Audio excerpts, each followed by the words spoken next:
October 1944, the Savio River, Italy. The rain is coming down so hard it feels less like weather and more like a physical weight pressing the Allied advance into the mud. On the north bank, a single squad of the Seaforth Highlanders of Canada is dug in. They are cut off. They are wet, and they are listening to the sound every infantryman in World War II dreads more than death itself. The squeal of ungreased tracks. Coming down the road toward their shallow foxholes is a column of German Panther tanks. 35 tons of sloped steel, backed by 2 self-propelled guns and a platoon of Panzer Grenadiers. Against them, one soaking wet private named Ernest Smokey Smith. He has no air support. He has no artillery. He has a Thompson submachine gun, which might as well be a pea shooter against a Panther. And lying in the mud next to him is a weapon that his own commanding officers have spent the last 2 years calling a suicide pipe. It looks like a piece of plumbing welded to a car spring. It has no trigger guard. It has a kick like a mule. Most soldiers describe firing it as shaking hands with the devil. It is officially known as the Projector Infantry anti-tank, but the men just call it the crossbow, and usually they laugh when they say it. Smokey Smith isn't laughing. He's watching the lead Panther rotate its 75-meter main gun directly at his face. The distance is 30 feet. Most men would run. Most men would surrender. Smokey Smith does something that defies physics, logic,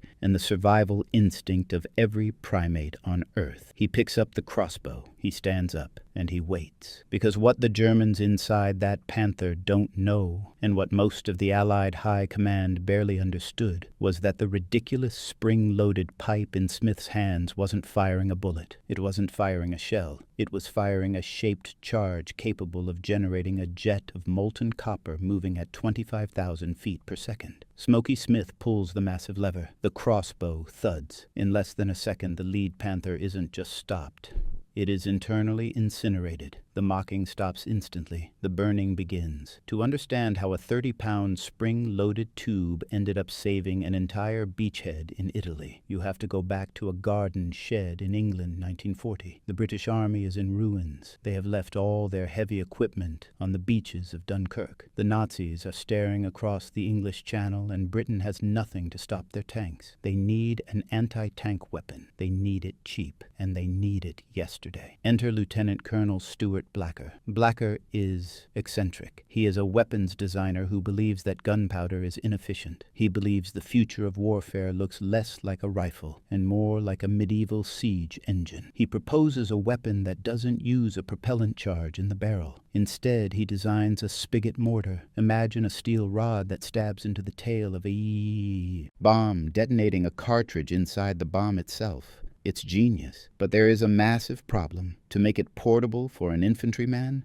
Blacker decides to remove the explosive propellant entirely from the launch mechanism. He replaces the explosion with a spring, a massive 200-pound steel spring. When he presents the prototype to the Ordnance Board, they stare at him in silence. He has essentially built a bazooka that works like a giant, angry pogo stick. To cock the weapon, a soldier has to lie on his back, put his feet on the shoulder pad, and pull the body of the gun toward him with the strength of a deadlift. If his hand slips, the spring snaps back and breaks his thumb. If he doesn't hold it tight enough against his shoulder, the recoil bruises the entire right side of his torso. The board calls it the Contraption. They mock it. They say it belongs in a museum, next to the longbows and the trebuchets. Why on earth would the British Army approve a weapon that looked like a reject from a plumber's garage sale? Because it had one feature that the American bazooka and the German Panzerschreck didn't have. It was invisible. The bazooka fired a rocket.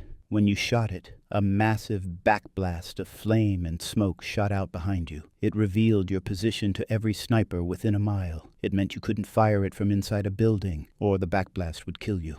Blacker's crossbow had no backblast. The spring absorbed the recoil. The cartridge burned entirely inside the projectile. There was no flash. There was no smoke. A soldier could hide in a bush, 10 feet from a tank, Fire a 3-pound bomb and remain completely invisible. The Germans wouldn't know where the death came from until they were already burning. But a spring alone can't kill a tank. A spring can barely throw a 3-pound bomb 100 yards. When the PIAT finally reached the front lines in North Africa and Italy, the soldiers looked at the projectiles and scratched their heads. The bomb looked like a dart, a fat, ugly dart with a long tail fin. The soldiers nicknamed it the flying arrow or the cucumber. They treated it with contempt. They knew that a standard anti-tank shell relied on velocity. It needed to hit the armor fast to punch through. The PIAT's bomb wobbled through the air. You could literally watch it fly. It moved so slowly that German tank commanders would sometimes see it coming and try to turn out of the way. It hit the armor with a dull thud, not a crack. So why were the most hardened panzer crews in the Wehrmacht terrified of this slow, wobbling dart? Why were reports coming back from the front describing Tiger tanks, tanks with armor 4 inches thick, being found with tiny, pencil-sized holes in the side, and the crews inside turned to ash? The secret wasn't in the spring, it was in the nose cone. The PIAT was the first British weapon to successfully deploy the Monroe Effect on a mass scale. Inside the nose of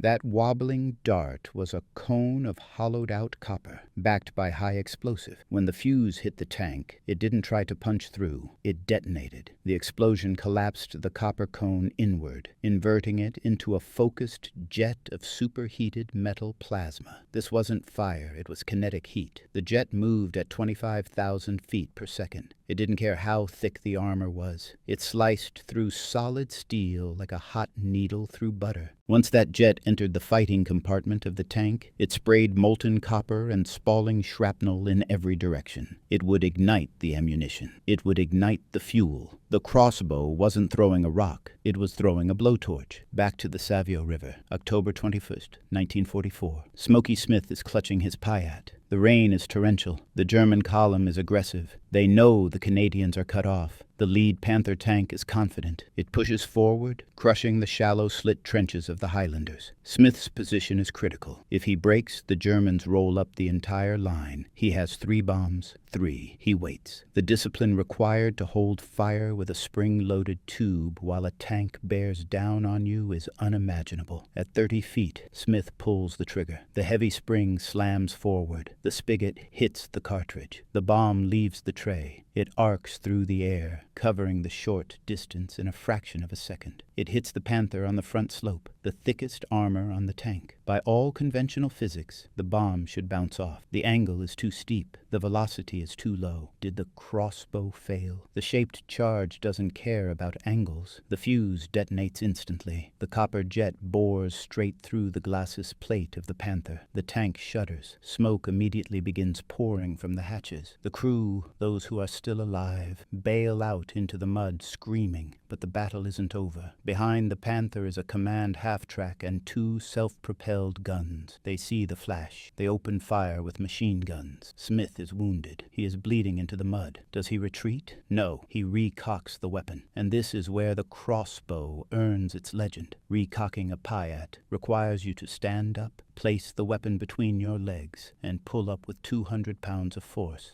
It is an act of extreme physical exertion. Smith does it while being shot at. He loads a second bomb. He waits for the half-track to rush his position. He fires again. The second vehicle erupts. The title of the story, often shared in barracks and later in legends, speaks of 7 officers burned alive. Is this hyperbole? When the smoke cleared on the banks of the Savio, the Canadians went to inspect the wreckage. They found the Panther. They found the half-track. But what they found inside the vehicles changed the way the Allied command looked at the PIAT forever. Normally, an anti-tank kill is a messy, concussive event. But the PIAT kills were different. They were surgical. The vehicles weren't smashed apart. They were gutted by heat. The specific claim of 7 officers likely stems from the command half-track Smith hit. These vehicles were often packed with the platoon command staff, the NCOs and lieutenants directing the assault. When a shaped charge hits a lightly armored vehicle like a half-track, the results are horrific. The plasma jet doesn't lose energy passing through thin armor. It vents its entire thermal payload inside the cabin. The 7 officers weren't just killed. They were neutralized so instantly that the counterattack collapsed within minutes. With their command structure incinerated and their lead tank burning, the remaining German forces, infantry, and self-propelled guns panicked. They assumed the Canadians had heavy anti-tank guns or air support. They didn't know it was one guy with a wounded leg holding a piece of plumbing. Smokey Smith held the road for the rest of the night. He grabbed a Thompson submachine gun and fought off the infantry when his PIAT ran dry. For his actions that night, Ernest Smokey Smith was awarded the Victoria Cross,